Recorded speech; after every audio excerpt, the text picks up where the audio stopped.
అండి. నిన్న ఏదైతే సడెన్‌గా క్యాబినెట్ మీటింగ్ నుంచయితే పవన్ కళ్యాణ్ సడెన్‌గా అంటే బయటకొచ్చేయడం గావచ్చు. ఆ తర్వాత మీరు చూసుకుంటే చిరంజీవి గారు ఇమ్మీడియేట్‌గా షూటింగ్ నుంచి రావడం గావచ్చు. నాగబాబు గారు అక్కడే ఉన్నారు కాబట్టి అక్కడే ఉన్నారు. ఎందుకంటే వాళ్ళ అమ్మగారు తెలిసిందే కదా! అంజనాదేవి గారికైతే కొంచెం అస్వస్థ. జస్టు నార్మల్ హెల్త్ ఇష్యూస్‌లే. ఎందుకంటే ఈ ఏజ్‌లో ఆమెకు రెగ్యులర్‌గా ప్రతి ఒక్కళ్ళు ఏజ్ అయిన కొద్దీ ఇలాంటి చిన్న చిన్న ఇష్యూలయితే వస్తా ఉంటాయి. దీనిపైనైతే నాగబాబు గారు స్పందించడం చూసాం. పెద్ద ఇబ్బందేం లేదనైతే చెప్పుకొచ్చారు.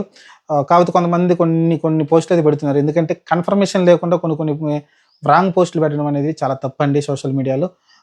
ఎందుకంటే మొన్న యోగా డే గురించి కూడా పవన్ కళ్యాణ్‌ని కొంతమంది టార్గెట్ చేసి రకరకాల అంటే అసహ్యకరమైన పోస్టులయితే పెట్టడం చూసాం.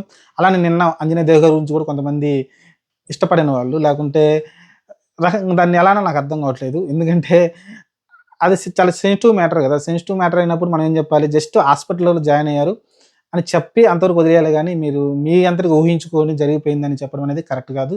తప్పది. ఎందుకంటే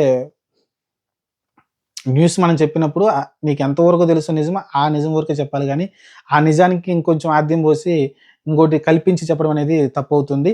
ఆహ్, దానివల్ల ఇబ్బంది కలగదు అనుకుంటే కల్పించి చెప్పొచ్చు తప్పు లేదు గానీ, అది చాలా సెన్సిటివ్ విషయం. అవతల వాళ్ళు హర్ట్ చేస్తుందన్నప్పుడు చెప్పకూడదు మనం.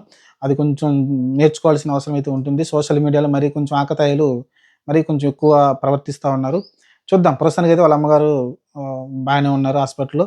చూద్దాం ఏం జరగబోద్దో. ప్రస్తుతానికైతే ఆమె కోలుకొని త్వరగా బయటికి రావాలని అయితే కోరుకుందాం. ఎందుకంటే ఇప్పుడున్న ఆమెకున్న చిరంజీవి గారికి వాళ్ళకున్న పెద్ద దిక్కు ఇంగ ఆమె కదా!